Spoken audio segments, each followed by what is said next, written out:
So we're on to, as I said, we're on to week 5 now.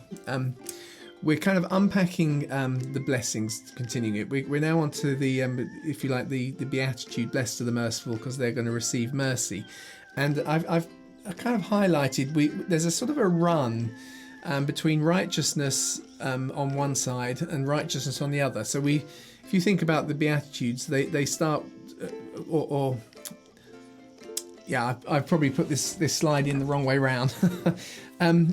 When we started, because the beatitudes are expounded in reverse order. So we run down the beatitudes 1, 2, 3, 4, 5, 6, 7, 8, and then we kind of start expounding them in reverse order. So in terms of the weeks we've done, we started with those who are persecuted for righteousness, which is technically the last beatitude, but it's the first thing that Jesus kind of unpacks.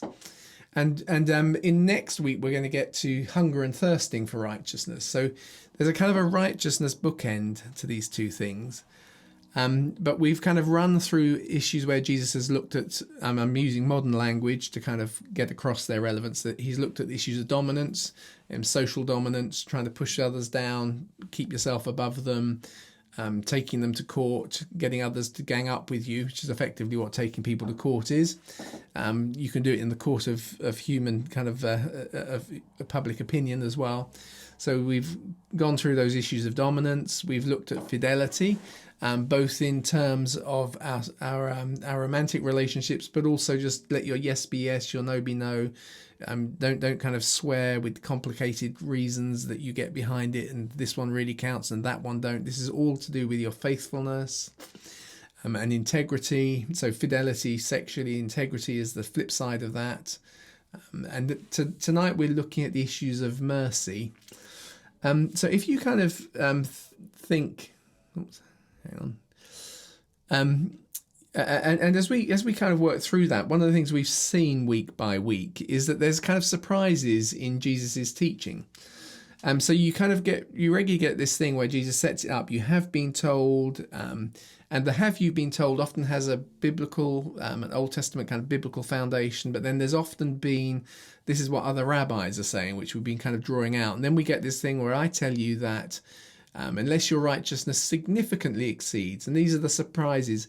So there's been a kind of, as we've unpacked the Beatitudes, what we've seen is Jesus has often referenced the Old Testament. It's included things that are taught by the rabbis, but therefore, as a result, if you like, the most interesting bits are the bits that are unique. And in a lot of ways, we've lost that context because we don't know we're not so familiar with what's going on and what people are saying. So we don't notice the thing that Jesus says that kind of stands out. So I just thought it'd kind of pull out those little surprises. So I think probably the surprise in that first bit when he's looking at righteousness, so I tell you that unless your righteousness significantly exceeds that of the scribes and the Pharisees, you will not enter into the kingdom of heavens. And that's a kind of a strange situation to say, because we saw when we were running through that, we may have forgotten it, that Jesus talks about if you're not that righteous, then you're least in the kingdom of heaven. So he's not excluding anyone from the kingdom of heaven because they're not keeping the laws. But actually, he's making a point that access into the kingdom of heavens is actually a kind of a level of righteousness that's much, much deeper than even the Pharisees and the scribes achieve. And we kind of often just read through the verse, but I think that's the one that would have really surprised people, because he's broken several assumptions. One is they all assume that as Israelites, they are part of the kingdom of heaven. That's why, as we unpack the Talmud, we saw that Gehenna wasn't somewhere for eternal punishment, because you got out of it eventually, because after all, you're part of the kingdom of heaven. And in Jewish ways of thinking, God's faithfulness and his commitment to Abraham somehow bound him so that you are definitely part of the kingdom of heaven because you're Jewish. And so they would all think they have access to the kingdom of heaven. But equally, the Pharisees are really extreme on this. And suddenly here is Jesus saying, actually, there's something where you've got to go deeper. And I put at the bottom a kind of a sum up. You don't live righteous by living by your rights, which is effectively the way in which the teachers of his day had actually kind of where they'd got to. So actually, his significantly exceeds. He's really talking about a depth, that our righteousness is going deeper than just law keeping, just living according to the rights I have. So we saw how the committing of adultery is only something you can do with a woman who's married to somebody else. So if you're married to somebody else, you're not committing adultery. If you commit if you have a relationship with somebody who's divorced or is a slave girl or is unmarried at this stage, because polygamy is still allowed. It's not common, but it's still allowed in Jesus's day. So you're not actually breaking your vows, and so there's this kind of whole thing of I'm living according to the law, I'm living by my rights, but that's not what righteousness is about. Righteousness is about living the right way, and actually there's a kind of a nuance, there's a thing that makes the listeners think when Jesus says it and pushes this extreme. Unfortunately, because we don't see, if you like, what's unique about what Jesus says, we just hear it as a heavy statement. Oh my goodness, I've got to be more righteous than the Pharisees were. And several thousand Pharisees died because they wanted to keep the Sabbath. And I'm not good at keeping Sunday special. I go to the garden centre and I do this and I do that. How on earth can I be more righteous than the rabbis? But I think Jesus is driving at it's a different style. It's about living the right way. It's living out of relationship with the Father. So there's that unique little thing there. And then the little surprise as he's gone on, leave your gift before the altar, go first and work it through with your brother. So we've been all of this issue about calling people names, insulting them, you stupid head, you fool. And that makes you liable to the court of public opinion. It makes you liable to the Sanhedrin. It even makes you liable to punishment in Gehenna. That, as we saw, was something that is being taught by the rabbis, and Jesus doesn't bother trying to challenge that or say much about it. He just kind of, within that context, his unique bit is, actually, you should go and sort things out. And actually, this verse particularly, as he put it, he said, if your brother's got something against you, and if you stop and you follow the flow, that means you're effectively challenging and tempting that person to insult you. In other words, to do the things that will get them in trouble. But actually, if they've got something against you, you go and sort it out first. So Jesus' unique teaching, his kind of bit that's different to everybody else, is I'm going to take it seriously when relationships are breaking down, when they're likely to turn into insult, when they're likely to turn into that kind of murder of people's opinion, their good name. It may not be murder. You've heard it said, don't commit murder, but I'm going to try and avoid all of that, because I'm going to go and first work it through and then come back and then offer your gift. And so if you like, Jesus' surprise there is that you honour God by honouring his image, and his image might be the person you don't like or the person who doesn't like you. So and then as we kind of gone on, I would say to you that anyone who looks at a woman to lust after is already committing adultery with her in his heart, because it isn't just what you do, it's also the way that you do it. It's, as we've said, his surprise and change is he's transforming our understanding of what it means to live right. That might seem like an odd thing to say, but if you kind of go back to Genesis, in the context of the garden, the tree that they eat from is the knowledge of good and evil. And so you ask yourself the question, so what does that mean? Actually, mankind wasn't supposed to be in the place where we're kind of judging judging the quality of an act. We were supposed to be in a place where, out of relationship with God, we're just living right. There are only one way in which you can do things right. There are a billion ways you can be wrong. It's just one of those factors. So the Lord never really wanted us to kind of be trying to judge between good and evil, because it requires such a big host. There are so many different things that could be done. The right way is to kind of start to work out of a place of relationship. And actually, the kind of the truth of which I think in many ways it was sometimes understood better in Judaism than sometimes in Christianity, although we have the gracious message, is that it is actually God's commitment to the relationship that means that even when we do get things wrong, we can still stay living righteously, because we're still trying to maintain and bringing everything to the Lord in prayer and acknowledging him and so on. So I'm just kind of running through these little things. So we saw that whole issue that as a result, there's this huge amount of moral hypocrisy, which is we recognise as a very modern problem, but I think is the context which Jesus is really driving at with his with the Sermon on the Mount. He's trying to push things into the inner life and the relationship and away from measuring about how well I do against the external lists. And so he keeps on emphasizing, if you want to work against the list, it's a really high standard, but there's a deeper way. There's another way of trying to do this. So yeah, here's the I put this guy up on one of the other slides. Moral hypocrisy is the construct with 1,000 faces. The entire field of social psychology should be called the science of moral hypocrisy. So we find it's widespread and common. So I was just playing around. I made this little graphic earlier. Actually, what I'm going to do is I'm just going to go full screen. Let's go up here. There we go. So you can see it clearer. I put the kind of the Beatitudes running around the edge. Oops. Let's go. So if you kind of follow it round this way, poor in spirit, mourn, meek, desire righteousness, merciful, pure in heart, peacemakers, persecuted for righteousness. So the kind of Beatitudes kind of running around clockwise. And there is a kind of a sense, if you follow the Beatitudes in that clockwise order, you notice that it starts with the weak becoming stronger. So you start poor in spirit and you're mourning, and then we move to a place where you're humble, meekness and humility kind of going together. Although perhaps you're now more conscious of your place, you know what you're good at as well as what you're bad at. And then as you start to work through in your desire for righteousness, suddenly mercy is actually something you do from a position of strength. So if you notice that there's a transition as you go through desiring righteousness. So we run through in the order in which they're given in the heading, in the blessed, blessed, blessed. Go from being broken and poor in spirit, mourning over sin, what's gone wrong, life's pains. Meekness, which is about having a sober reflection and understanding myself. I'm no longer feeling I'm in the gutter, but I know that I can't solve everything. As we hunger and desire for righteousness, suddenly now I'm in a place where I can offer mercy. So now I'm becoming stronger.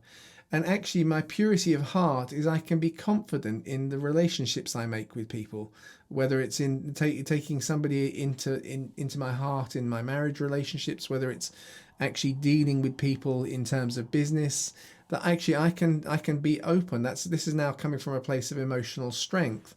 Actually, it requires that same emotional strength if I'm going to be a peacemaker and I'm going to broker between different parties. I need to now have confidence in myself. But actually, as I grow in that confidence, we get to the place where now I'm going to accept righteousness, and I'm going to be glad because actually I recognize that now I'm considered like, just as they persecuted the prophets of old. I'm kind of in God's economy. I'm seen in those ways because I'm attracting my persecution for my righteousness. I probably couldn't have coped with that when I was poor in spirit. So can you see there's that kind of progression as we go round of kind of growth from the weak to becoming strong. But then as Jesus it unfolds the Sermon on the Mount, he does it in the opposite direction. So as he actually unfolds the sermon, he unpacks each element kind of in reverse order. So this is, for some reason, I couldn't change the timing on this little. So now the strong are actually, they're going to change their priorities. So the strong are actually no longer, as we work through the opposite way, if I'm strong and I'm being persecuted, if I'm someone who can broker peace and I'm pure in heart and I'm merciful, I've got that kind of strength. But something in me now is I'm beginning to, my priorities are changing. I understand my meekness in terms of I may have strength, but I use it productively and fruitfully. I change my mourning now is actually over what can I now contribute to the world. And actually I notice the poor in spirit and I recognize their value in the eyes of God.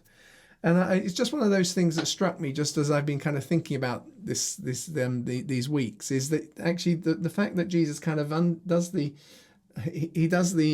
Beatitudes in one order and then transforms them. Actually, you can see, depending on the kind of person you are and where you are in your growth, and why both directions have logic to them.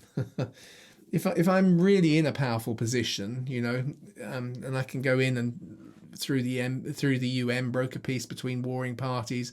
I'm in a strong kind of place. I can be very puffed up in who I am, and actually I need to be taken on the journey back and actually have my priorities changed and see the value in the poor, if that makes sense. If I am one of those who's poor in spirit, I need to actually grow in my strength and kind of grow to that place so I can start now not kind of making an excuse with my poverty, but actually learn to be merciful and so on. So I just thought it's worth pointing that out. And as I say, the thing that's really interesting just to see it kind of balanced like this, there's a kind of pivot point through righteousness. I want a desiring righteousness and actually being persecuted for righteousness, to understand that there's something about this concept, which as I kind of driven at as we unpack the Sermon on the Mount, becomes less about how accurately have I kept the rules, but have I kept them in the right way. I in one of my books, it's the Supernatural Life book, I use the illustration of my mother-in-law gave me for Christmas once. She gave, sorry, I'm laughing at this. Make of this what you will. She gave me an electric powered chainsaw. You see, so it was quite small with vicious teeth, and I'm talking the chainsaw, not my mother-in-law at that point. That was a really bad joke. But the thing was the actual kind of box. It shows the chainsaw. It's got a picture of the chainsaw and it's kind of slicing through this log. And I was thinking the thing is, I could probably have used the chainsaw and got it out and kind of done it manually because I'm doing what it showed me on the box. But of course, the thing is, it needs to be plugged into power. So if I was trying to saw with it like this, I would be doing the right thing, but I'd be doing it the wrong way. Plugging it in is connecting it to the power source. That's the right way. It's an electric chainsaw. And so there's something about righteousness which is less to do with the law keeping. It's about doing things the right way. It's about doing the relationship, finding the connection, and actually allowing things to kind of grow and perfect themselves. And we're going to finish tonight with, so be perfect as your Father in heaven is perfect. So be mature as your Father in heaven is perfect. There's a kind of a growth process, which I've always seen within the Sermon on the Mount in different ways. And I just wanted to kind of highlight that those two directions. From those who are poor and broken, growing in their strength, growing in their stature, getting to the place where they are now those who can give away mercy, who can live with integrity, that can make peace, and growing into strength like that. Or for those who are already in that place where they feel like they've got it, somehow unraveling it all and seeing it with different priorities so that I value those who don't have what I've got. I can see it those ways. So, I just thought it was another nice little bit, because finishing off last week when we were talking about the purity of heart. In Proverbs 8, wisdom speaks, and wisdom in Proverbs 8 is a clear understanding of the word. It's God's word. Wisdom speaks, and speaks very in is personified as being with God from the beginning, and with God in creation. And wisdom says, all of the words of my mouth are straightforward, and there's nothing winding or deceptive in them. They are plain to him who understands right and those who find knowledge. So there's a kind of a nice little kind of just a way of finishing last week, that we have this kind of pre-incarnate image of Christ, which is presented in the Old Testament as wisdom, who actually is modelling that purity of heart and purity of speech and integrity. And actually I can be open because I'm confident. I'm strong in who I am, so I don't need to hide myself with clever words. I can be straightforward in how I describe myself. I just thought it was a kind of a nice little thing to kind of highlight, which I didn't think of last week, so I put it in this week. So I thought this one's for Barry, so thought I'd introduce this little slide. I often, when I do the kind of coaching things I do with MTC, so Barry is technically my boss in that. That's terrible, Barry. I just use the word technically as if to say I don't really listen to what you say otherwise. When we talk about the person and the persona, and the heart, this is the way Scripture puts it, the heart is deceitful above everything or all things. It's exceedingly corrupt. Who can know it? And that's really many ways where we've got to the end of last week in this whole thing of being straightforward, trying to unravel ourselves, get rid of all of our mixed motives, and the complications in who we are. And as we get to about halfway, we're getting near halfway through the Sermon on the Mount, those things are starting to kind of be teased out. And so one of the things we regularly do is introduce people to what's referred to as Johari's window, which is developed by Joseph Luft and Harry Ingram. It's been around since the 50s, but it's actually proved to be incredibly effective as a kind of a basic kind of coaching tool.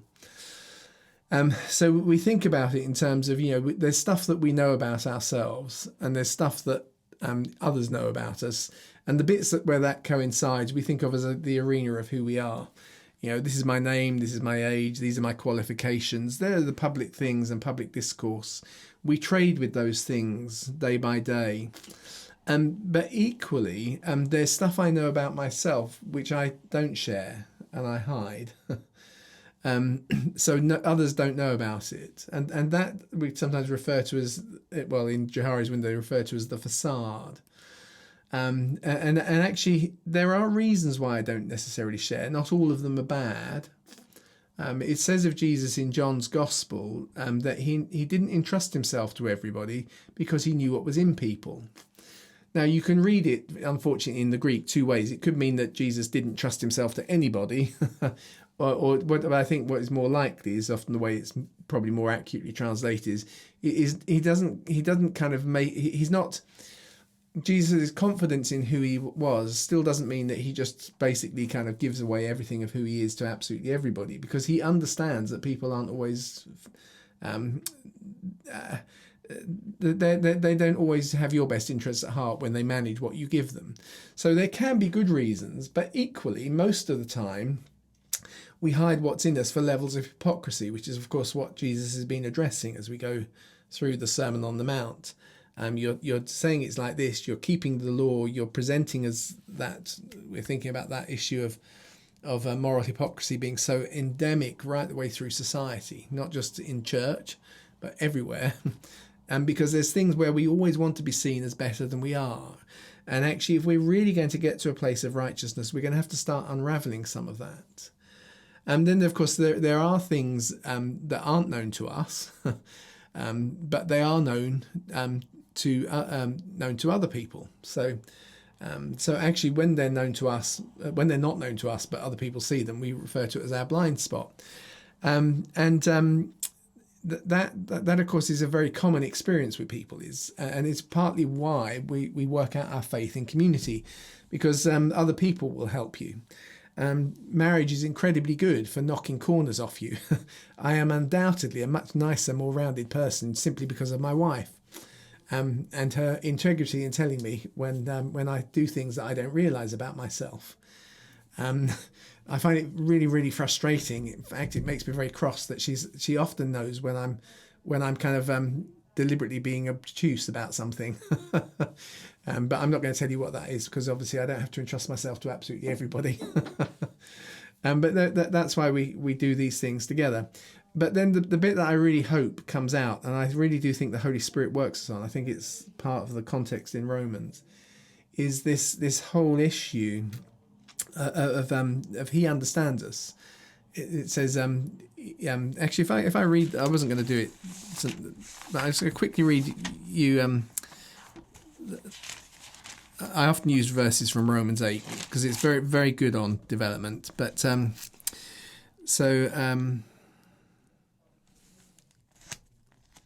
verse 27, and he, that's the Holy Spirit, who searches the heart, knows the inclinations or the mind of the Spirit, and it's the human spirit here, so because he is the Holy Spirit. So the Holy Spirit who searches hearts and knows the mind of the Spirit, the mind of our spirit, the way I think, because he intervenes for the saints according to God's purpose, or according to God's plan. In other words, it's always been God's plan that there were things that we don't know about ourselves, but actually in God's plan, the Holy Spirit works with us in ways where even our dysfunction, he somehow puts boundaries around so that it doesn't kind of have the disastrous outflow. Because if I'm doing it out of relationship with him, even when I get things wrong, somehow he contains them, he deals with them. And that has always been because it's slightly odd in English. The actual Greek simply reads, he intervenes for the saints according to God. But the kind of the understanding or the meaning is that's what God's always intended. That was always the way we were meant to be. It's not that somehow it's a failure of our humanity. You go, oh dear, I have to come and join in. It's that he has always wanted to be involved with us, because that's always been the purpose, if that makes sense. So again, I recognise I'm stepping outside of the Sermon on the Mount by drawing these things but that's fine, because the Holy Spirit was authoring this with the whole thing in mind, not with just the individual verses. So there's something of this which I think is in many ways we're involved in as we kind of try and internalise the teachings of the Sermon on the Mount. So let's get back to the actual text. So back to the merciful. You've heard that it was said, an eye for an eye and a tooth for a tooth, but I tell you not to push back the injury. You'll often see the translation will say something like not to resist the evil one or to resist evil. Just to explain the way I've translated it there, the Greek word for evil is more of an evil action. So it's not something that's evil by nature. It's something that has a bad effect, which is why I've gone with the word injury.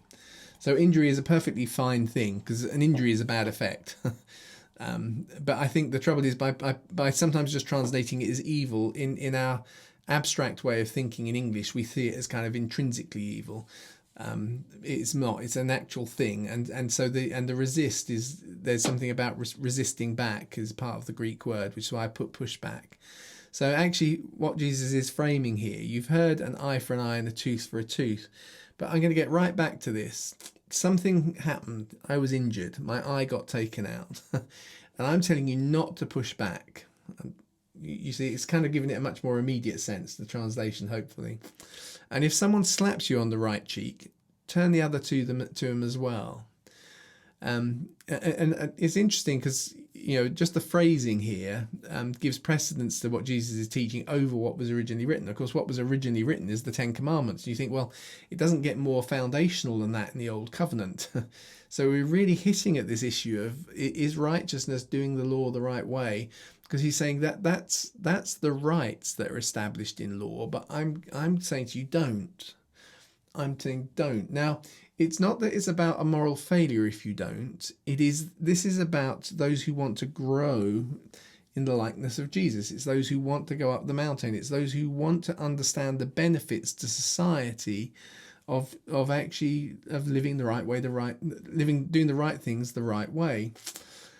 And there's sometimes a kind of, I always remember as a younger Christian, I used to find it very difficult to understand. It's kind of like Jesus is contradicting this. And what did God really want? Did he want it to be an eye for an eye and a tooth for a tooth? And then now he wants something different. He wants something better. Part of the thing we have, and I do apologize for sometimes addressing this, but I often find that kind of levels of the way we teach the Bible in church is often quite naive, in a way that is fine for a season, but becomes a problem, and then sometimes we lose people as they get older and more intellectual because we've not kind of unpacked it with nuance. There is a very clear kind of sense of development as you go through Scripture. Whereas we tend to, the logic tends to be, and is often brought, which is when God speaks, it's for all eternity, which of course he can do, but doesn't mean to say that every time God speaks is for all eternity. Sometimes it's wisdom for a context. And so in the Old Testament, if you go back to the book of Genesis, there is an occasion where Abraham's daughter is raped by a neighbouring teenager. And the families try to work it out, and they make an arrangement that she's going to get married. But Levi, Judah, Simeon, and what's the other one? Can't remember the four oldest ones. They're really angry about it, and Judah actually says to Abraham, you treated our sister like a prostitute. So he's really strong about it. He's very angry.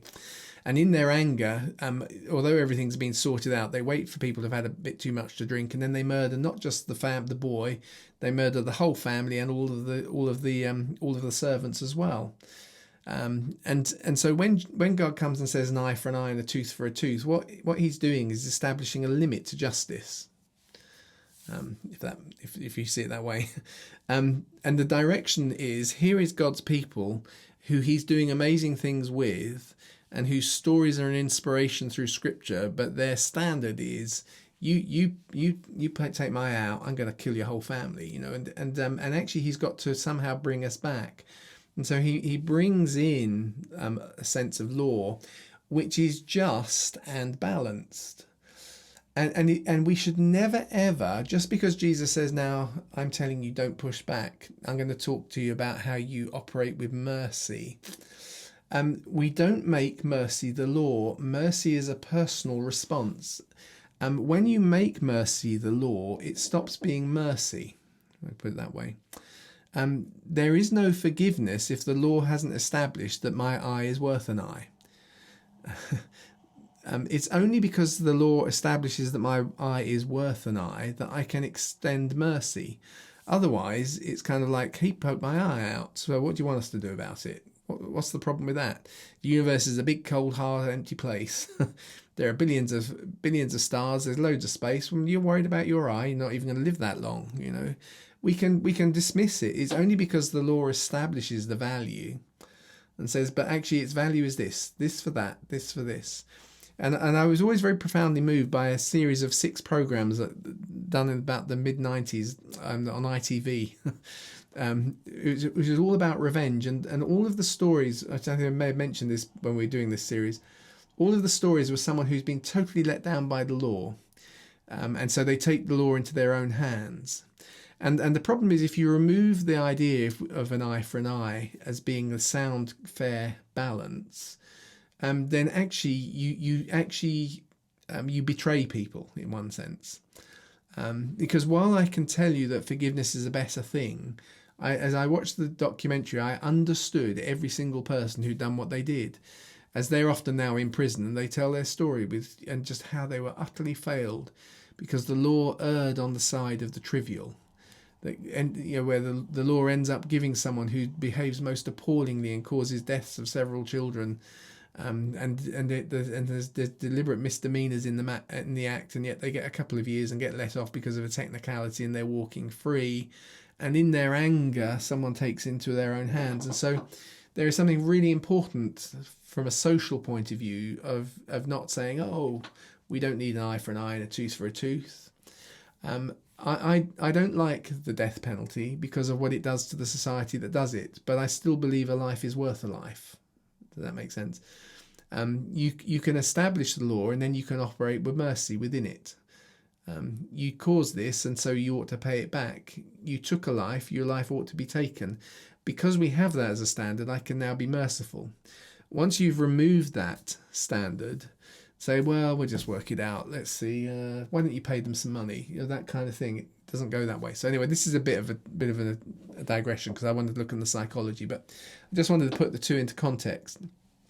There's a progressing forwards. I think the Ten Commandments is framed in ways that shape things for a stable society, but they aren't really what God's intentions are. All the law ever does is contain our dysfunction and our brokenness. Whereas what Jesus is trying to do in the Sermon on the Mount is take us into a deeper place of kind of response and reaction with the Holy Spirit that actually changes us. So anyone slaps you on so I tell you not to push back. If someone slaps you on the right, turn the other to him as well. I'll just quickly mention there's been some teaching around. It's often been popular in the kind of churches I go to. I'm always slightly suspicious of it that teaches this. And if I go on to the next verse, and to the one who's willing to sue you and to take your underwear, allow him to take your top layer too. And whoever compels service for 1 mile, go with him too. It takes all of these things and says, and what Jesus was really saying, wink, wink, is get them in trouble. Here's a clever way of getting them in trouble. And so they say, they say that if you slap someone with, and so they you slap someone on your right cheek. So let's see if I can do it. That's this way, isn't it? If I'm turned round. So, and you now turn the left one, they have to hit you with the knuckles. Now, it never says that in the text. And because if they hit you with the knuckles, then they're the one who's suddenly guilty of an offence, you see. And they say, and you take go back. To the one who's willing to sue you and take your underwear, allow him to take your top layer too. Now everybody knows what a mean person they are, and they suffer. And if the soldier compels you to go 1 mile, go with him too, because then you can get him in trouble. And I think it misses the flow of the whole sermon when you do it like that. It's not that there aren't sometimes those consequences, but if you are looking to do them for that reason, then actually all you're doing is you're finding a different form of leveraging power. You're using the law to give you power. You're kind of being, actually, it's nothing to do with being pure of heart. It's being subtle and weaselly, if we can put it that way. Because Jesus goes on, he says, so give to the one who asks and don't turn away from the one who wants to borrow from you. Now you've heard it said, love your neighbour and hate your enemy. But I'm telling you, love your enemies and pray for those who persecute you. You see, that statement, as we're going through, is the total opposite of that idea of do it to get them in trouble. I've turned my cheek so that you have to hit me with your knuckles and then you're in trouble. I went the extra mile with you, now I can go and report you for making me go 2 miles and now you're in trouble. Do you see the way that's out of step with what comes next? You've heard love your neighbour and hate your enemies. Well, all I'm doing is being clever at the way I hate them if I do it like that. But I'm telling you, love your enemies and pray for those who persecute you. Now, if you think about what was written, so because you've heard that it was said, okay, so it was said, actually what was written in the law is you shan't take vengeance nor bear any grudge against the children of your people, but you shall love your neighbour as yourself. I am Yahweh. So that's what was written. But the Jews of Jesus' day, the different schools, had heard things slightly differently. So the Hillelites were most like Jesus in this. The Hillelites had made love as a kind of an important imperative for mission. So they would love those who weren't Jewish. But they were the minority in Jesus' day. The Shammaites tended to see outsiders in a patronizing way, in a condescending way. They couldn't inherit eternal life, for instance, but they could still be proselytes. And they were the majority. So it's kind of an indifference there. The Sadducees were kind of a bit more sophist politicians, so their yeses tended to mean no. But I'm going to focus on the Essenes tonight, because the Essenes were considered to be the pious. Sometimes they're referred to as just the pious. And the name that we get Essenes from, the Greek word is esaioi, I can't say that, is probably, most scholarship reckons that the most likely thing, although we can't be 100% sure, is it comes from the Aramaic phrase osei ha-Torah, which just means the doers of the Torah, because they were seen as very kind of pious and religious. And there's even a theory that sometimes when the New Testament refers to righteous men, that they're probably people who came from the Essenes, because they were seen as being the kind of the top pinnacle. And they actually actively taught, first of all, they actively taught don't express anger, which would seem similar to what Jesus has said when he comes about, don't call him Raka, you fool. Don't express anger. But they also taught you to hate your enemies. So when Jesus said, so here is from the Rule of Qumran, Rule of Community, which is one of the Dead Sea Scrolls that was dug up. So lines 3 and 4 of column 1. He commanded by the hand of Moses and all his servants, the prophets, that they must love all that he has chosen and hate all that he has rejected. So if I just go back a couple of slides, they're probably referring to this verse. You shall not take vengeance nor bear any grudge against the children of your people, but you shall love your neighbour as yourself. So they're saying, okay, so we understood that as you've got to love those that he's chosen, but that doesn't count for those that he's rejected. So they taught Rule of Community is their foundational document. Hate all of those that God's rejected. Love all the sons of light. This is line 9 and 10 now of column 1. Love all the sons of light, each according to his lot in God's design, and hate all the sons of darkness. Well, the Gentiles were the sons of darkness, so hate the Gentiles. You can love God's people, but hate the Gentiles. And the whole thing comes to a kind of conclusion. You get to the end of column 9. These are the rules of conduct for the master in those times, with respect to his loving and hating, everlasting hatred in a spirit of secrecy for the men of perdition. So this is part of the teaching context, which is seen as the highest kind of most extremely pious form of Judaism in the Essenes. And what you find is you've got a kind of duplicity of talk. It's definitely not purity of heart. And also there is an active sense of you're allowed to hate those, but you do it secretly. That's why it's duplicity. You don't go around telling them you hate them, but you do. Because they're men of perdition. They're outside. So loving your kind is a kind of loving leads to sophistry. That's my that's why I'm putting it there.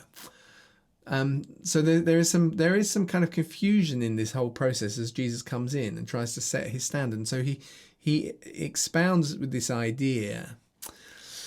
And from a psychological point of view, now we get onto the psychology this week. There is it's really interesting because the kind of kindnesses that now Jesus is unpacking are actually very effectively at kind of cycling upwards. So that we know the phrase, 'cause Jesus kind of sums it up. You love your neighbor as yourself. So you love your neighbor. It's kind of going around, and actually by loving your neighbor, you are loving yourself. So it comes back to you. Rather than you just you love you as yourself. There's something about actually loving others that actually does really do us good. Kindness actually benefits us. We're going to unpack that tonight. That's kind of where we're wanting to go with the psychology. And so one, it helps others to be kind, and two, it's actually really good for us.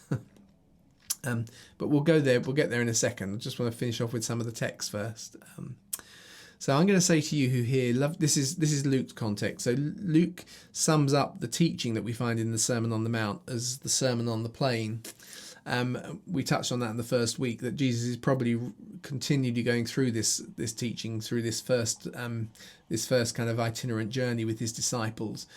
So Matthew puts it at the beginning, and Luke puts it towards the end of this process, just before the commission of the 12, who then start going off separately. So they start to break up as a group. So it's during this first period when they're all together really intensely that Jesus is teaching through this material regularly. So Luke puts it there, but we get the context to get more of the context. But I say to you who hear, love your enemies, do good to those who hate you, bless those who curse you, pray for those who abuse you. The one who strikes you on the cheek, offer the other as well, and from the one who takes away your cloak, don't withhold your tunic. Give to everyone who begs from you, and from the one who takes away your goods, don't demand them back. But as you wish what others would do to you, so you do to them.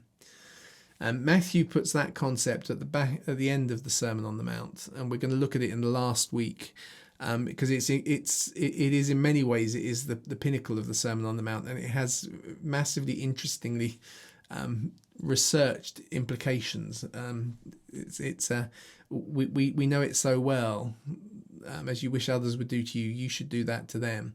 That we don't sometimes realise what a big impact it has in the communities where that becomes the rule. So we'll look more at that in the final week, as I said. But I tell you, love your enemies and pray for those who persecute you. So we're back to the Sermon on the Mount. Pray for those who persecute you, so that you may be children of your Father in heaven, who's in heaven. And actually that's kind of interesting, because of course he's referred to peacemakers as the sons of God. So there is an element of peacemaking that comes out of this. So you actually then you're children of your Father in heaven. We're not yet adopted as sons. We're not mature, but just actually this is how the process starts. So peacemaking, you're going to be called a son of God. In the ancient world, to be the son of meant you've reached adulthood maturity and you've been adopted as an heir. That doesn't mean you weren't a physical child already, but heir recognition is the adoption process. So sons of God are peacemakers, but actually you prove that you're children of your Father who's in heaven, because you're loving your enemies and you're praying and you're for those who persecute you. You're actively involved in the process of trying to make peace. Because he makes the sun rise on the evil and the good. He sends rain on the righteous and the unrighteous. You get the same concepts in the Old Testament. If your enemy's hungry, give him food to eat. If he's thirsty, give him water to drink. because you'll heap coals of fire on his head, and Yahweh will reward you. I'm just trying to think, is that the right way of spelling heaping? That doesn't look right to me. I put there, heaping coals must be a blessing. Because you see, sometimes we could hear this and say, you do good to people, you're heaping coals on their head.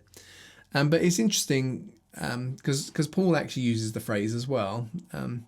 In Romans 12, it says, let your love be without hypocrisy. And if your enemy is hungry, feed him. So it's obviously quoting this verse from Proverbs. Give him, if he's thirsty, give him a drink. In doing so, you're going to heap coals of fire on his head. And don't be overcome by evil, but overcome evil with good. But he's just said, let your love be without hypocrisy. So we're not doing it to cause problems. But sometimes there might be an issue. And actually, as we unpack the way kindness works, it often does act as a kind of a challenge. It can be a little bit sharp. That's probably why righteousness produces persecution sometimes. Just you doing the right thing when others around you don't want to, or particularly if they're doing it against you and to your detriment, can sometimes be a little bit of a sting. It can be a bit of a pain. It has been claimed, it could be true, that actually that heaping coals of fire on the head, or when people are coming from a central location where there's a big fire, and they take one or two lumps back to kind of wider areas of the camp, that they would carry them in a basket on their head, and actually putting coals in there was actually sharing. It was actually kind of sharing something good. It seems a bit convoluted to me, but I think that the thing is that sometimes when we do the right thing, it does create that tension. So it is a bit like we're saying that but you're not trying to do it for that reason. Probably I've spent this last 10 minutes just addressing this issue that turning your other cheek, I think, is genuinely not about trying to get the other person in trouble. It's genuinely about trying to sow something that is good and gracious. So it's going to go somewhere positive, not get them into trouble.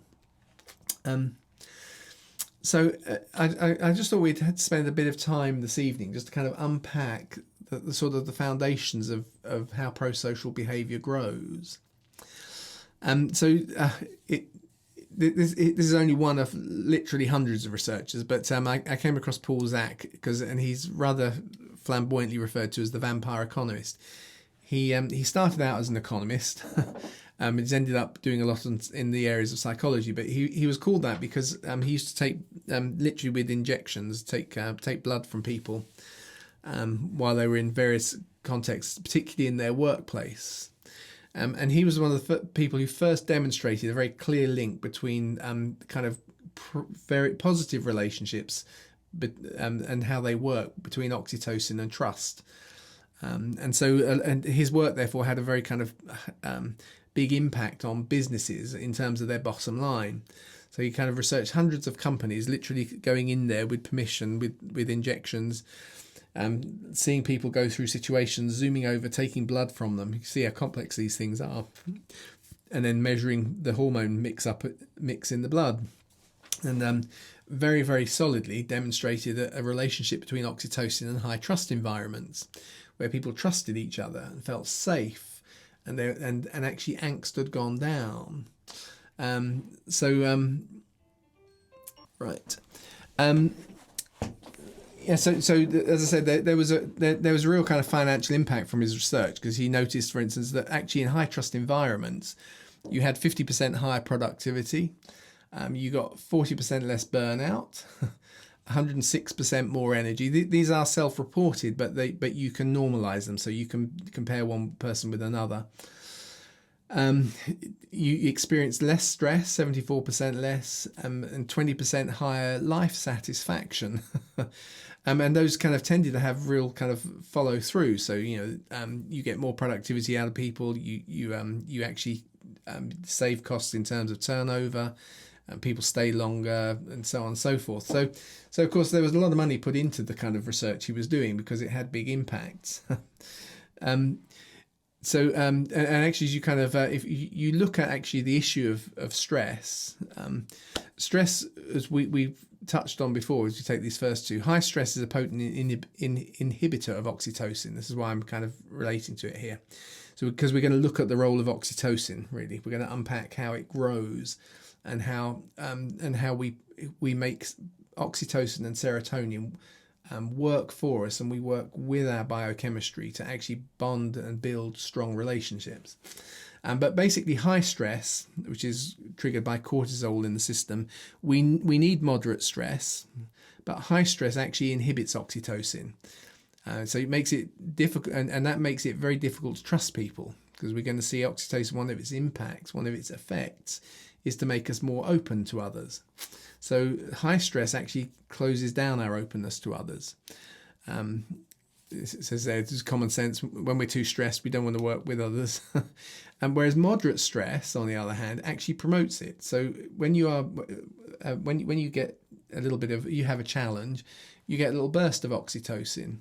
And actually, we're social creatures. We want to work together on problems. And so actually that little burst of oxytocin will more likely make me cooperate with the people around me. So actually, that's the kind of level of stress we're made to live with. Life gets disengaged if we don't have that, or if that isn't working well. So the kind of the cortisol kick comes in, and that, a few minutes after you've had a kind of a moderate level of cortisol running through your system, will kind of then create a burst of oxytocin to make me kind of cooperate with those around us. Just to kind of quickly put it into a male and female context. Both men and women have both estrogen and testosterone in their systems. But of course, we associate one with one sex and one with the other. Estrogen actually increases the secretion of oxytocin, and it also increases our sensitivity to it. So on the whole, what you find is that in fact, it's one of the few kind of psychological measurements that is uniquely is quite extremely different within male, when you look at male and female populations, which is agreeableness. Women are loads more agreeable than men. Even good men are not so agreeable. They do their goodness with a grumpy way, in a grumpy way of doing things. And that's probably related to the role of estrogen in the kind of the feminine psychology and makeup. Estrogen in men is really important to health, but if you get high levels of estrogen, it's actually quite damaging. And so actually you have to men have to take, if it can be caused by certain environmental and dietary issues. If you get build up of estrogen in men, it's often very bad for their mental health and so on. Testosterone, of course, which is in both men and women as well, actually works as a slight inhibitor of oxytocin. So what you have is that there is a kind of a sense in which the lead in terms of how we build prosocial behaviour is often in the female. And actually, as men, we have to work a little bit harder on how we do these things, and how we release them. So if you kind of go back to that, remember the story of the lonely lobster that I was telling last week. We're going to think of it a little bit more. You've got this combination. So here's your two lobsters coming together. Lobsters are naturally aggressive, so they fight, and actually there's a kind of a benefit which comes to the winning lobster, which is based on serotonin, as we touched on this before. Serotonin, which tends to be a reflection of either our social status or social dominance. And as I've said before, we want to try and do it by social status, but actually we're going to see serotonin and oxytocin get very mixed up when we look at the issue of good prosocial behaviour, because we want to feel good, and the better we feel in our environment, the better we kind of the better we feel bonded to it, and the more we'll include more folks into it. So we do need kind of good levels of serotonin in who we are, which can come by dominance. So here's our lonely lobster who's just living life aggressively, and winning his battles and getting lots of serotonin that way, and feeling very happy with his social dominance. But it's the female who releases her version of oxytocin, which in lobsters is referred to as isotocin, and it actually changes his behaviour, and it bonds him to her uniquely, and so he won't ever attack her once they've kind of bonded in that way. So my understanding, I've yet to be able to fully tie it down. But I have read somewhere that then they bond for life, which is really unusual because lobsters are so aggressive. So there is a kind of a role for both. So we were looking at that last week, and there's also a role. I'm just kind of putting them all into play. With dopamine within our understanding of how we build good prosocial relationships. I'm going to put all the pieces in place, and then we'll try and connect them together. Which is dopamine, which plays lots of different roles in the brain, is part of the way we start to anticipate and understand our future selves. So I put this little slide up about the marshmallow test, which is a famous test, goes back to Stanford, and where you challenge children that if they wait for 15 minutes, they can get 2 marshmallows. But then you kind of turn your back or you leave them and see how long they wait before they steal a marshmallow. And until a kid gets to about 3 or 4, they can't do it. And some kids can't do it when they're 9. But one of the things they found was that children who wait longer for greater rewards tend to have better life outcomes. So they get better SATs scores, they get better educational achievement, they're healthier. But what's really, really interesting is, as we've been able to actually analyse the way the brain works, is we start to understand the role in the self and the future self. So I experience myself now in the here and now via things like serotonin and oxytocin. Serotonin and oxytocin, as we saw the first week, are happy hormones. They feel good. They're really nice. Dopamine, as we looked at as a reward hormone, is not that satisfying, but it's very satisfying as a hope hormone or a desire one. It makes me pursue. And actually the things I will pursue are actually shaped by the weight that I've given to ideas that belong to my future self. So the dopamine is the only hormone. Oh, hang on, what's stopped? Something stopped there. So what I was just saying. Oh yeah, that's right. So dopamine is actually the way we create a sense of what something that's far away from us. So it's the only hormone that is involved in shaping those things that aren't immediately to hand. So if I've got food to hand, I don't have any hope for it. I don't desire it. But if I know that if I know that it's kind of it's behind the bush running away over there, and I'm there with my bows and arrows, I'll pursue it. I hope for it. I chase it. And so actually dopamine is involved in how we first create a sense of our future self, and it's that concept of our future self that we then multiply and extend as we understand the individuality of others. So as I understand as a small child that future me will get 2 marshmallows if I can wait, that puts pressure on current me, who just wants to experience the pleasures now and get the reward now, and it kind of tussles with it. My future self is the first other person I think about. And when I think about myself at another moment in time, I'm having to kind of construct that, and that's how I do it as a child. First person I will construct as a genuine other with real emotions is me, and that will then play back into who I am now. And so it's from that same model of myself, which is why I think it's you love your neighbour as you love yourself. As we learn the process of loving and honouring and giving space to that future self, that actually our ability to include others with real emotional content grows with that.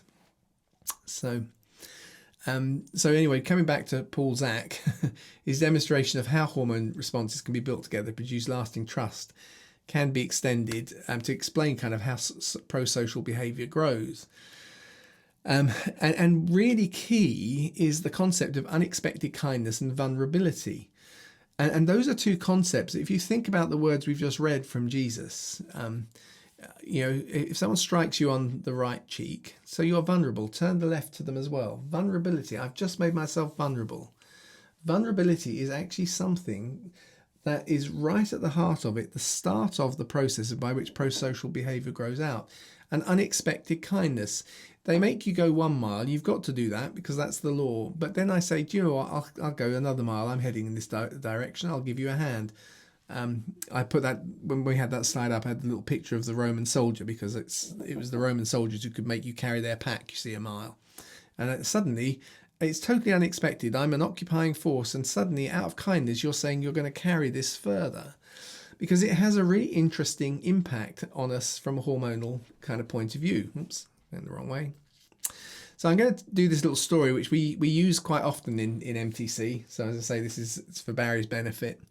And one of the places that Paul Zak investigated was the story of the Fremont plant, and in I can't remember where's Fremont. I can't remember where it is. I know it's in the US. Can't remember which state it is.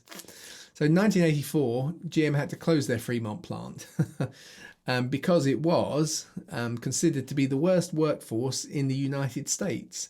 Everything in the plant was a fight, strikes all the time, chaos constantly. You see, that's a quote. And that's a quote from Bruce Lee. So there he is. But not that one. The Bruce Lee we're talking about is this guy. He was actually a union representative. So here is a union representative saying that the workforce at the Fremont plant was considered to be the worst workforce in the United States. Everything was a fight, strikes all the time, chaos constantly. We're talking about a really broken down, antisocial situation that makes this plant the worst plant in the US. Now, at the point where this happened, Toyota were wanting to sell more cars in the US. But they had a problem, which is that US trade laws required them to do more manufacturing in the US if they were going to sell more cars. And so they suddenly realized that as this plant is being shut down, they had an opportunity. They could buy a plot that had all of the infrastructure around it for car production. The only problem is Fremont's only kind of car plant capable population were all of the ex-employees of the GM plant, who were terrible. They were absolutely appalling. But the story is kind of one of those famous stories because it's such a kind of classic turnaround.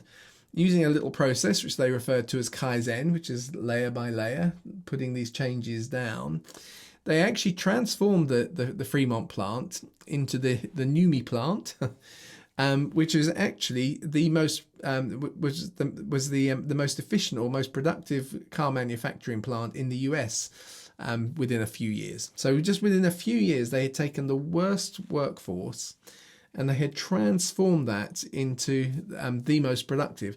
Now, sadly, for totally non-business reasons, eventually the plant had to be shut down for various other political types of reasons. But it was one of those kind of remarkable stories because it wasn't just, if you like, that the process was better that Toyota brought in.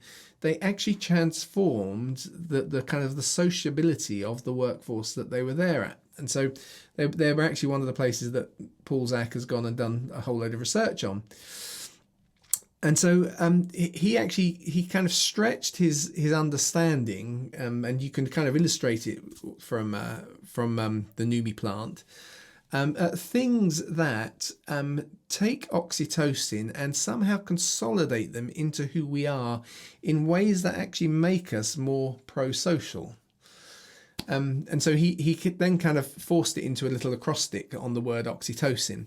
But the key thing is that as you kind of are going through various situations, you get these little bursts of oxytocin, which we can understand from the animal world opens up in terms of our attitude and expectation and behaviours in ways that potentially can bond us.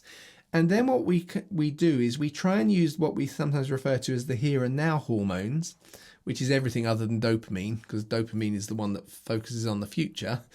And we use those kind of here and now to somehow lock in an experience, a value and a quality and weight to that little model that is triggered. So when I think about somebody else or I think about my future self, that little future self, which is actually shaped by a part of the brain that is using dopamine, and dopamine is not that great a reward chemical. It makes us want to achieve something, but it doesn't really reward us when we get there.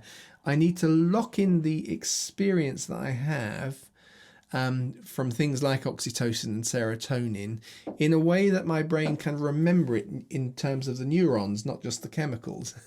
and actually that becomes the foundation of long-term happiness, but also of kind of the strength of our bonds and connections with people.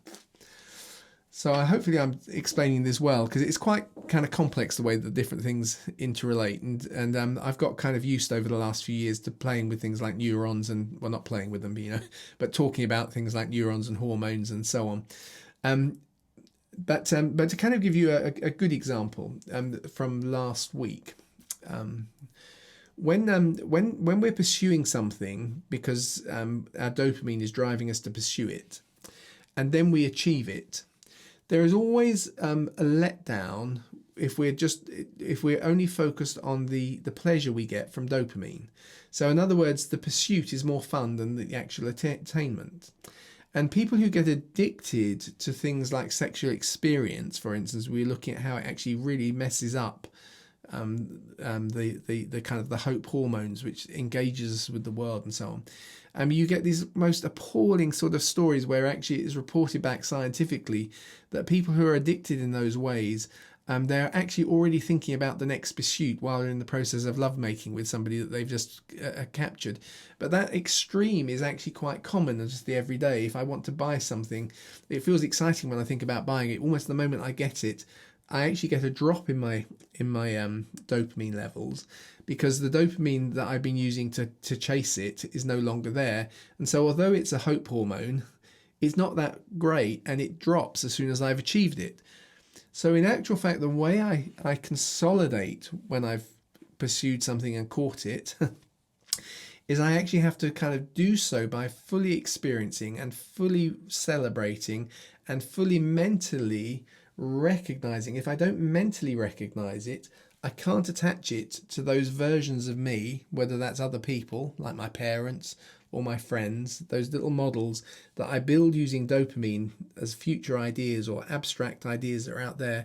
The only way I can attach real emotion to those things is by experiencing in the now and recognizing in the now in a way that actually kind of embeds that into what I think about them, because I will have forgotten it by tomorrow. Can I put it that way? And so part of the way that actually the Numi plant was kind of developed from the Fremont workforce is they put you find all of these kind of little ideas in there. So I'm going to just kind of run through them, because this is how we build our relationships.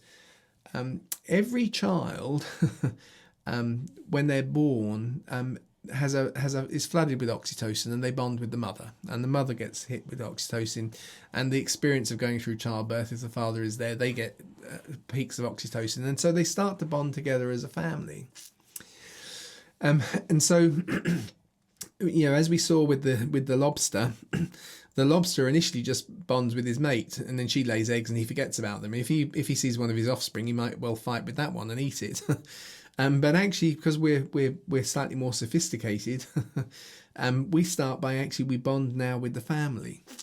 But actually, as the child bonds with the parent and it grows, and it starts to identify people within its sphere, and it starts to add that little model that it's created in its brain of its future self, which is helping it to kind of plan for the future, and it starts to attach that to the people around it. And so slowly what happens is, it is, if you like, it's using the experiences that are often triggered or shaped by oxytocin in ways that actually kind of establish and recognize something of social status and social connectedness, that actually kind of creates something in us that allows us to genuinely love more people. And the reason I say it like that, love more people genuinely, is because loving the concept is really easy. Actually loving it in practice is much harder. As we touched on that before, and we're going to look at it again in another couple of weeks, I think, when we're looking at things like the trolley problem issue. It's easy to know that I should make a decision if one person dies rather than 5 people die. It's much harder when I know that person, you see. But actually the ability to know people and to imagine them and to empathize with them and connect with them, they're all part of this process. And all of these things actually help you lock in the opportunity that an oxytocin burst gives, and do something positive with it. So ovation, for instance, which is just recognizing other people's excellence. Actually, it's kind when you see people doing nice things, it's actually quite tough to tell them they're doing nice things. Some people find it really, really difficult because our insecurities, when we're thinking about our serotonin levels, want to feel that I'm better at this than they are. I don't want to tell them that they did it excellently. I don't want them to feel like I owe them something because they did it for me. So I therefore I hold it back and I don't actually celebrate it. But actually celebrating with other people and taking the risk to do it takes the moment. It actually generates a little burst of oxytocin. And the more deliberate we are about formalizing things around that, the stronger the impact is and that kind of sense of my relationship with the other person. It's why we do things like we sacralize marriage, if I could put it that way. We often think, oh, well, it's just a divine institution. But actually what happens is, here is somebody who I've pursued relationship-wise, and they've agreed and they've said yes. And forgive me for be kind of talking in kind of ways that probably seem inappropriate in kind of Christian meetings, but we're going to unify our relationship physically, and there's going to be a whole burst of hormones and all sorts of other things. But actually those hormones are here and now. They're going to disappear. But what we're going to do is we're going to have a really special day, which I remember details of in detail. And my wife remembers in detail. And we can make comments and we both know what we're talking about. We have sacralized the experience, you see? So we take the moment that we've pursued and we've got there, and we've made it sacred. Similarly, we make sacred the family meal. People do. Animals will scoff and eat and it feels good, and it's the success of something I pursued. I've eaten and I'm now eating it, but we do it together and we sit around a table, and mentally it's creating connections in the neurons that are creating a memory of the pleasure that is not experienced in quite the same way as the pleasure, but it comes from the pleasure. So as we eat the food together and we say grace and we offer to the Lord, we've made it a sacred moment. And in a very simple way, we can make little celebrations of when people do things well. He refers to that as ovation, as we kind of we kind of make them special. We just stop and we mark it. If you're talking about team life, somebody has actually. It can be as trivial as we all come in and everybody's working really, really hard, and somebody takes a moment to go make everybody a coffee. Actually, you bond relationships when we just say, stop a second, everyone. Actually, so-and-so made coffee. Thanks so much for doing that. You recognize it in the moment. Don't recognize it 2 weeks down the line. Recognize it now. And actually, the more formal you make it, the better it kind of wires into the mesh of memories that we have of that experience and connection. And it bonds the little burst of oxytocin that comes because as I offer kindness and I thank you for what you've just done, even if it's something trivial, creates a little burst of oxytocin in me that gives me the opportunity to remember that connection in a stronger way. Hopefully I'm making sense. I've never tried to quite explain this in as much detail as I'm trying to do tonight, so I'm finding my words for it. We've got that phrase, expectation, the X. Actually kind of creating a challenge is something that we're going to do together. You don't want challenges to be too big. You want them to be things that you can kind of do within a day, 2 days, 3 days. And because when I feel challenged by something, I get a bit of stress. Cortisol kicks in. I've got something to do, so my body produces cortisol. And remember I said a few minutes after cortisol kicks in, oxytocin levels go up. Why? Because I may well need to do it with someone. So actually creating challenges deliberately for people to do together, you tend to make your best quality relationships with people you do stuff with. We make a big thing about we're human beings, not human doings. Don't get so busy, don't do stuff. But actually relationships are often built by the doing stuff together. And because we take the challenge on, our oxytocin levels go up because we got a challenge, and we do it together. And somehow the process of doing it together actually creates connections. We see our sociability with these people is growing. Yielding is about delegating generously. It's about when I've got the right and the abilities and everything else, actually I help somebody along by giving them the responsibility. Giving them responsibility is a very powerful way. And as I say, the more we can kind of do it in ways that are deliberate and recognised, the stronger the relationships become. Transfer is actually giving them long-term authority. Openness, sharing of information about yourself. Caring, deliberately building relationships. I won't go in such big detail. You can probably work them out from what I've said before. Investing, that is slightly different.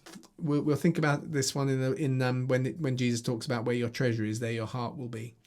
But actually, where we invest has an impact on us. And so it actually kind of creates a context with someone who's out here.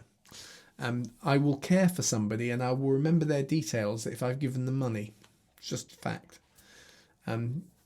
If you give someone something, they actually kind of stick much more solidly in our memory, and we carry them with us. And being natural, being authentic and vulnerable. It's about your yes being yes, your no being no. Actually, all of these things that we're doing, if we do them in the right way, because we do them in a way where we recognize them and we're deliberate about them and we honor them, then they actually build sociability. And as we do, what we find is our capacity to deal with more people grows with it. So it's not a question of we run out of the ability to, but that can come for other reasons. But actually, as we build our ability to make these little moments, we actually are increasing our ability to love people. Our sociability is growing. And you can get quite remarkable results. It can lead people who have grown up absolutely hating each other, and little by little, kind of kaizen, layer by layer, is the word that they use at the Numi plant. These little moments, recognizing each other, creating challenges to do together, working together, we kind of get a growth of our sociability that's come out of managing these oxytocin and serotonin satisfied opportunities with. So there's this kind of increasing circle of influence for the love hormone as you move from kind of primitive. Jonathan Haidt, who I introduced on the first week we looked at stuff, who looked at moral behaviours, has suggested that humans are kind of 90% chimp and 10% bee in terms of their prosocial behaviour. So there's my lobster at the side. Here we've got 90% chimp, 10% bee, with wings on. But I don't think those are bee wings, are they? By which he means is, there's 10% kind of it's really pro-social and 90% is kind of family social. Because actually, when these things don't go well, it's easy to be trivial about oxytocin and call it the love hormone. It can also be really destructive. If you think about the kind of classically, for instance, mother pigs will fight off wolves if they threaten their piglets. Oxytocin actually makes you so incredibly fiercely aggressive for the people who are part of your love circle. Now, when I say love circle, your kind of family circle, i.e. that little child who developed a sense of their future self, who then multiplied it, so now that I understand emotionally my friend, so now I can respond and take into my account my friend's emotions, just as I can respond to how I would feel about things in the future, and I pursue that. That little group of family, as it grows, if we stop and we refuse to allow it to keep growing, we can get incredibly defensive for it, and it can become actually the cause of some really, really awful situations. So that we actually need to kind of develop a process where it continues to kind of be an openness. We want to be continually challenging ourselves to love beyond our boundaries. But love isn't. It's easy for me to say, "Oh, I love beyond my boundaries." It's much harder to do it in practice.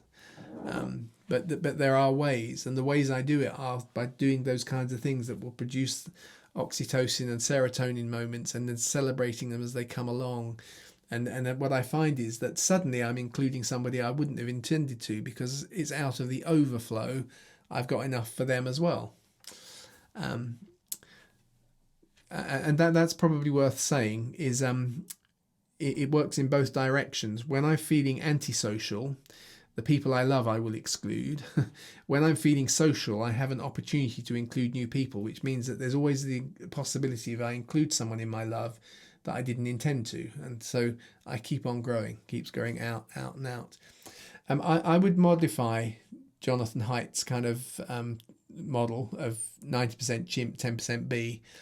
I would kind of put it maybe something like this.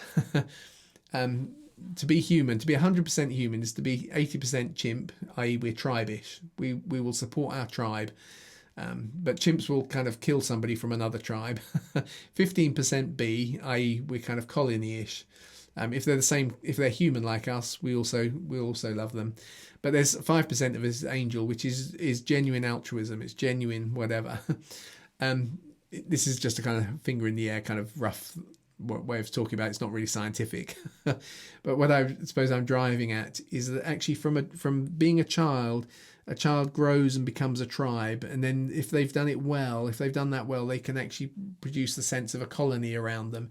And actually, if they're doing that well, then actually they can come to a place where they have genuine concern and genuine altruism towards those that they will never get any benefits back from. Just think of it like that. So, let's keep going. So, give to the one who asks, and don't turn away from the one who wants to borrow from you. Because you've heard it said, love your neighbour and hate your enemy. But I tell you, love your enemies and pray for those who persecute you. We've had that verse already, but you see the process. I'm going to try and love my neighbour. The way I would treat my neighbour, I try and treat those. And it's not about a feeling, it's about an activity. It's about the way we do things. And if I will do it in those ways, I will find those connections happening. But I tell you, love your enemies and pray for those who persecute you, so that you may be children of your Father in heaven. I'm just keeping it. I'm going to skip this because it was just a kind of a little thing I've got. I'll do it another week on serotonin. I just want to finish really with some final thoughts on vulnerable kindness, and just to show you some of the benefits of it. And if you go back and read the verses that we've just looked at, you'll see that it's all about vulnerability and kindness. It's taking the initiative to be kind, which is why, as I said right at the beginning, we've gone from being poor in spirit and whatever, we're growing now. And actually, as we're kind of growing in our strengths, we can now actually take vulnerabilities and kind of and prompt prosocial growth. If you love those who love you, what reward do you have? Don't even the tax collectors do the same? If you greet only those who are your brothers, you see, this is tribe and colony. Aren't you doing any more than others? Don't even the Gentiles do the same? So be fully mature as your heavenly Father is fully mature. So the way the passage finishes, it's one thing to be self-centered. It's another thing to be family-centered. It's another to be type-centered. If we're really going to be humanity-focused, that is full maturity. That's the way Jesus puts it. He sets that as our goal.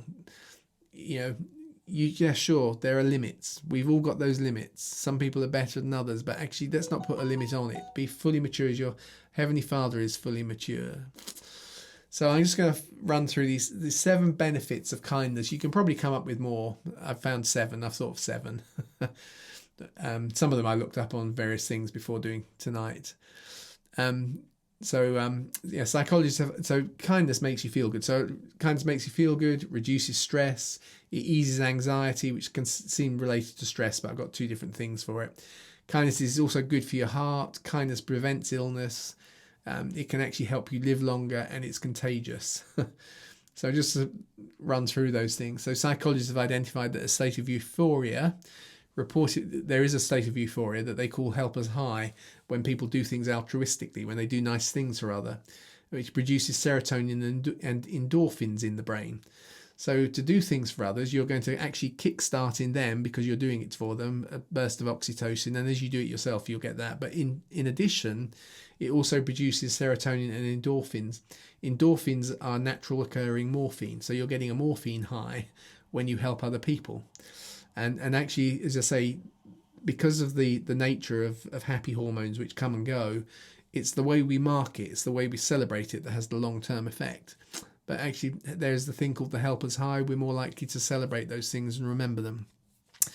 Research at the US National Institute of Health showed that the same area of the brain is activated in response to food or sex, and that lights up when participants in the study just thought about giving money to a charity, which is quite remarkable when you stop and think about it. There's a part of the brain that is all about pleasure. Similarly, at Emory University, another study revealed that that part, it's probably the same part of the brain, lights up when you receive a reward or experience pleasure, and when you're helping others. So just even helping others, and even just thinking about helping others, actually produces serotonin and endorphins that make you feel good, and actually make your social status kind of elevate. Your sense of social status elevate. So kindness makes you feel good. Kindness reduces stress.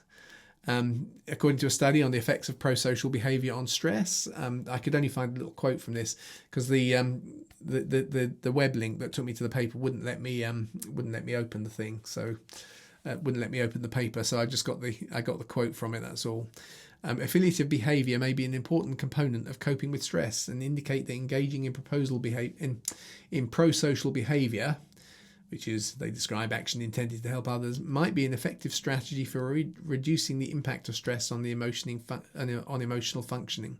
So it's just a little kind of a little report on affiliative behaviour. That was what the report was all about, and one of their conclusions is it looks like it might help with your stress levels. Give it slightly more general, easing anxiety. University of UBC, where's that? I should have noted down. Researchers found that participants who engaged in kind acts displayed significant increases in positive affect, where positive affect is a kind of a measure they're using for individuals experiencing of positive moods, joy and interest and so on. So it's a kind of a well-being measure. So what they're finding is that those who are engaged in kind acts, they're actually increasing, they're reporting an increase in positive affect. Social anxiety is associated with low positive affect, a factor that can significantly affect psychological well-being and adaptive functioning. So being kind means you actually experience more joy, as a general rule, which takes away stress, those kinds of things. It's also good for your heart. Dr. David Hamilton has written a book called 5 Side Effects of Kindness, one of which is it's really good for your heart. So here's a quick quote. Oxytocin causes the release of a chemical called nitric oxide in blood vessels, which dilates the blood vessels. This reduces blood pressure, and therefore oxytocin is known as a cardioprotective hormone because it protects the heart by lowering blood pressure. So doing things that are just generally raising our general levels, which are taking risks with people, being kind to them, experiencing kindness back, all of these kind of prosocial behaviours are actually being good for our heart. It prevents other illnesses too, because various scientific journals have reported there's a strong link between compassion and the activity of the vagus nerve. Remember, we looked at the vagus nerve with its fight and flight or broaden and build responses at the back of the head. And which, as well as regulating heart rate, it also controls inflammation, and that's the really key bit. So actually, if you involve in compassionate activity, it actually reduces your body's tendency to create inflammation. And inflammation is associated with so many things. It's cancer, diabetes, chronic pain. We think of it as, I've just got a bit of inflammation in my joints or whatever. But actually, the inflammation process, what's going on in your body, is putting strain on all sorts of parts of who you are. And so inflammation is actually a kind of one of the symptomatic causes, the symptoms you get that then end up causing all sorts of various illnesses. So this was from a journal that was on looking at gerontocracy. So as people getting older, so they're looking at actually people who are involved still in charities and in churches and in compassionate activity. It's having this kind of very invisible, subtle, in that it's preventing inflammation, which is preventing all sorts of other complications. Being kind can help you live longer for some of the reasons we've already looked at. Because actually another thing that oxytocin does is it reduces free radicals, which obviously create damage within the vessels within your body, and inflammation in the cardiovascular system, so it slows the aging at source. What's that? According to health.com, there's a greater risk of heart disease if you don't have a strong network of family and friends. When you're kind to others, you develop strong, meaningful relationships and friendships. And when I do the course we've developed on well-being, we do a whole session on quality of relationships, and because relationships are such a big thing in health factors. And finally, contagion or kindness is contagious. So when you are actually kind, you actually inspire others to be kind. So studies have actually shown that kindness creates a ripple effect for at least kind of 3 degrees of separation. So in other words, if I'm kind, then it will make somebody else who sees me being kind, there's a certain percentage of people who will actually be kinder because they saw me being kind. And then because they're kind, there's another kind of a layer beyond that. The kindness may not be as big as my initial kindness, so it kind of a bit like ripples going out on a pond, it gets less as it goes out. But you'll find it have 3 degrees of separation. So there's a whole load of research being done on this. So one study reported an anonymous 28-year-old person walked into a clinic and donated a kidney. The people who actually saw it and experienced it, it set off a pay it forward kind of effect. And they were actually able to trace the impact of this kindness, which actually led to something that crossed all of the US. And in the end, 10 people received a new kidney as a consequence of that one anonymous donation. Now that's quite a big story, but these studies have been done that kind of show the way in which I come in and I behave well, somebody else behaves better, and that actually then means somebody else behaves better. It's a rippling, contagious kind of impact. And so these simple ideas that Jesus is sowing about being vulnerable and showing kindness when somebody is not behaving to me in ways that actually express we've already got relationship, they won't guarantee that you get a good outcome, but they create the foundations out of which good prosocial relationships grow, and actually the world becomes a kinder and nicer place, and we develop more fully and more roundedly and more maturely in that kind of context. So be fully mature as your Heavenly Father is fully mature.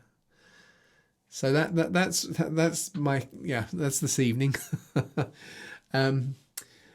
Hopefully it was quite complex in my mind, but hopefully it made some sense, and hopefully there are some actions that we can take as we're thinking about those things, particularly that very simple list, the oxytocin list. There are ideas. The key thing with each of those moments is what you do to celebrate them and mark them and make them special. By recognizing that by doing those things, we start to wire them into us in a way that we don't just... Otherwise, the hormone, you experience it and it goes. You experience it and it goes. We want to kind of build on that, layer by layer, little bit by little bit. And the more folks we can do that with, even total strangers you can have those moments with, as you help them out and you do those things with them. Actually, it becomes more and more true that we're loving humanity, not just our friends. So I'll give an opportunity for questions. Yet again, we have the opportunity. Thank you ever so much for all of those that have made gifts so far. That's really good of you. Does anyone want to just ask any questions or raise anything for clarification or say anything?